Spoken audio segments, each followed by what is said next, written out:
बोला कि एक दिन सत्संग की बात थी, उस दिन जिस दिन गए थे सत्संग हो रहा था और महात्मा ने जो बात कही मैंने एक वचन सुन लिया कानों में उड़ी देने से पहले। महात्मा की ये वचन था कि भाई देवताओं की छाया ही नहीं होती। मैं बोला अब छाया थी इसकी, तो मैंने देख लिया छाया है तो ये असली देवता नहीं है। आप सभी को राधा स्वामी। कहते हैं संतों के अनमोल वचनों को हमेशा याद रखना चाहिए।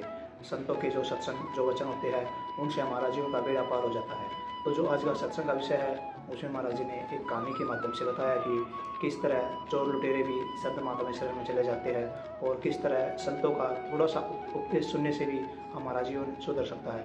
तो कृपया आप सत्संग में आखिर तक बने रहिए और पुण्य के भागीदार बने। राधा स्वामी। कि एक ठगों की नगरी थी, ठग रहते थे उसमें, वो ठगने का काम करते थे, पूरा परिवार का उनका यही धंधा था। एक बूढ़ा उनमें जो था आखिरी वक्त आया, मरने लगे, उसको पता लग गया कि अब मेरे प्राण अंत होने वाले हैं। अपने बच्चों को इकट्ठा करके कहने लगा कि यहाँ पे आओ तुम्हें बात बताऊंगा। समाज में हम रहते हम भी ऐसा करते हैं।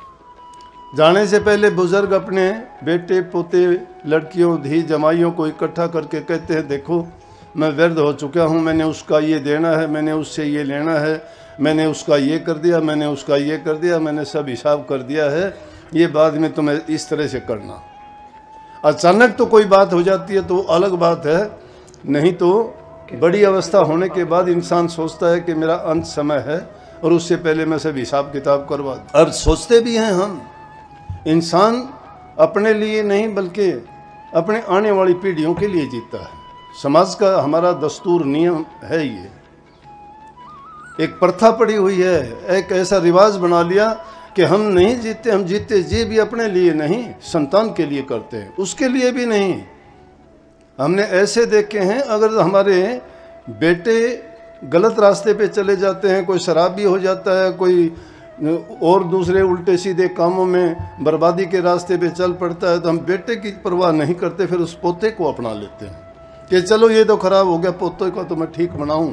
उसके लिए हम मेहनत करना शुरू कर देते हैं, उसके लिए फिर अपना पूरा समय पूरी संपत्ति जो हमारे पास है बेटे को छोड़ के पोते के नाम कर देंगे। ऐसा है तो क्या किया।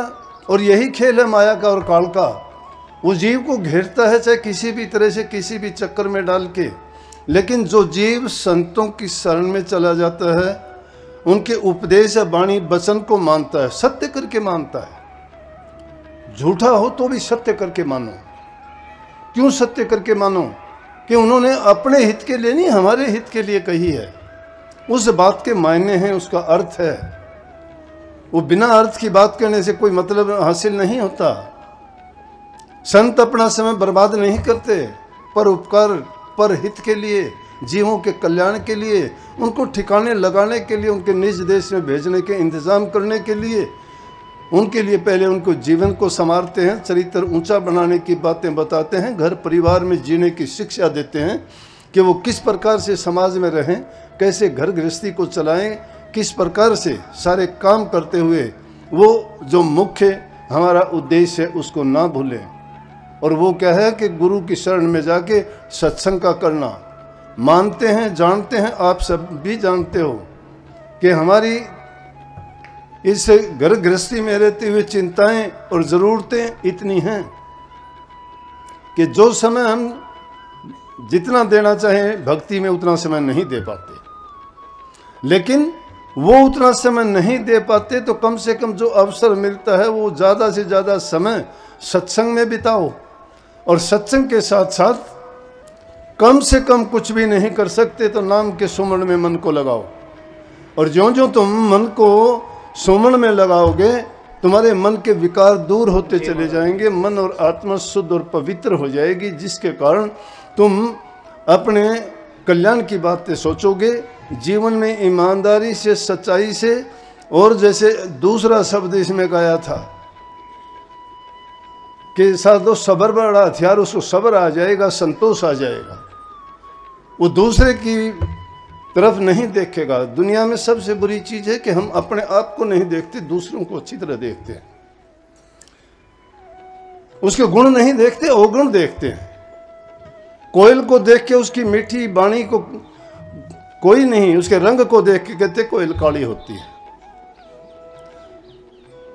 समुद्र के जल को खारा जांचते हैं, हम खारा देखते हैं, समुद्र की गहराई को नहीं देखते कि कितना धीर गंभीर है वो, उसको नहीं देखते।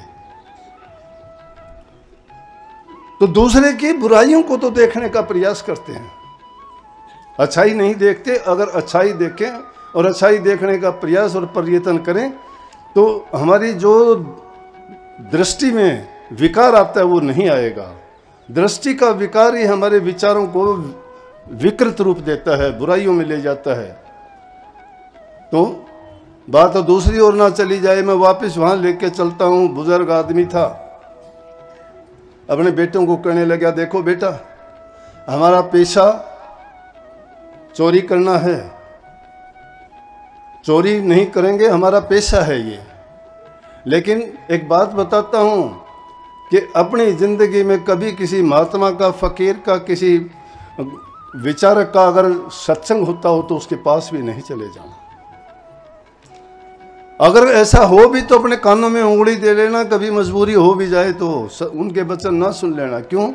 वो जानते थे कि जमीन उनकी नहीं, जायदाद उनकी नहीं, कोई उनका व्यवसाय उनका नहीं, चोरी करना व्यवसाय है। संतों के पास जाओगे वो तो कहेंगे चोरी ना करो, झूठ ना बोलो, कपट ना करो, धोखा ना करो, अच्छा जीवन बिताओ। तो ये क्या करेंगे? तुम भूखे मर जाएंगे। चिंता है उसको। कहने लगा, बेटा मैं बता देता हूँ, हाँ ये पहचान बताता हूँ, और सुन लो कि अगर तुमने सुन लिया तो उन बातों को मान ना लेना जिंदगी में कभी। मान लोगे तो बर्बाद हो जाओगे। उस दिन के बाद में उसका समय था, चला गया। जाने के बाद बेटों ने सोचा कि भाई चलो चोरी करने, करते ही थे। चोरी करने के लिए गए तो क्या देखते हैं कि एक गली में रात के समय में सत्संग हो रहा, और दूसरी गली में चले गए थे। एक था, उसने सोचा अब क्या करूं, मैं इस गली में से गुजरूंगा, सत्संग आएगा। फिर भी सोच लिया कि चलो कानों में उंगली दे लूंगा, पास जाऊंगा जब, मैंने नहीं सुनना। लेकिन जब वो पास गया तो उसको ये तो पता लगना चाहिए ना कि कोई बोल रहा है कि नहीं। तो वहाँ जो महात्मा थे वो उनको उपदेश कर रहे थे। कहने लगे कि देखो भाई, मैं एक बात बताऊं आपको, ये पहचान बताता हूं कि देवताओं की छाया नहीं होती है कभी भी। इतनी बात उसने सुनी, कानों में उंगली दे ली। लेकिन ये बात सुन ली उसने कि देवताओं की छाया नहीं होती। चला गया चोरी करके, और वो अच्छा डाका लग गया उनका, अमीर आदमी के घर चोरी कर ली। चले गए, सुबह को तलाशी पड़ी कि भाई वो चोरी होगी, बहुत बड़ी चोरी हुई है। ढूंढने लगे इधर उधर से। तो पुलिस वालों को सब पता होता है ये कौन कहाँ होते हैं। पुलिस वालों के पास बात गई, कहने लगे ये ऐसी चोरी तो उस गांव में करते हैं। लेकिन बूढ़ा था वो तो गुजर गया, अब और चोरी कौन कर सकता है। गए उनके घर में तो जाके कहने लगे, जो आदमी गलती करता है, चोरी करता है, वो विश्वास दिलाने की लाख कोशिश करता है। कहता मेरे से नेम ले लो, मैं झूठ नहीं बोलता, मैं सच्चा आदमी हूँ। ड्रामे करेगा, रोना शुरू कर देगा, इधर उधर की और बात लगाएगा, गवाह पैदा कर देगा। उससे पूछ लो, उससे पूछ लो। अब मैं नहीं करता, पहले करते थे, अब छोड़ दिया हमने, बहुत दिन हो गए। शराबी आदमी भी कहेगा छोड़ दी मैंने। वहाँ कितने दिन हो गए छोटे? बोला कल छोड़ दी थी। मैं कल छोड़ी थी, छोड़ दी। कि ये उनके पास होती है कि बोले कि आज तो नहीं पी ना, इसका मतलब छोड़नी शुरू कर दी मैंने। तो ये लोग इस तरह की बातें करते हैं। पुलिस वालों को पता होता है। जाके कहने लगे चलो, यहाँ नहीं बताएंगे, थाने में लेके चलो। थाने में ले जाके कहने लगे, समझाए बुझाए, पिटाई करी। उनके तरीके होते हैं, सारे अपना लिए। सारे तरीके अपनाने के बाद में उन्होंने कह दिया कि भाई ये तो चोर नहीं है, बेकार इनको क्यों मरवाते हो। बाद में एक बहुत होशियार औरत थी, वो कहने लगी, इनको तो चोरी की होगी तो मैं बता दूंगी। बोले आप कैसे बता दोगे? बोले ये मेरे ऊपर छोड़ो। बोले ठीक है, अपनी कोशिश करो आप भी। उसने क्या किया, उसकी जिम्मेवारी लगा दी। रात के टाइम में उसने देवी का रूप धारण किया, 4 भुजा बनाई, देवी जैसा रूप बना के, एक गधे को शेर की खाल पहना के उस पर सवार होके और उन ठगों के गांव में गई। और जाके जब उन्होंने देखे अब चोर डाकू होते देवी को मानते हैं, उसकी कढ़ाई बोलते हैं, माता तेरा ये करूँगा, माता तेरा वो करूँगा, मेरा डाका अच्छा लगना चाहिए। तो माता को भी इस बुरे काम में वो खींच लेते हैं। अब जब उनके घर में गई वो दूर से ही सारे के सारे बस मत्थे रगड़ने लगे, ओहो माता ने दर्शन दिए, माता ने दर्शन दिए।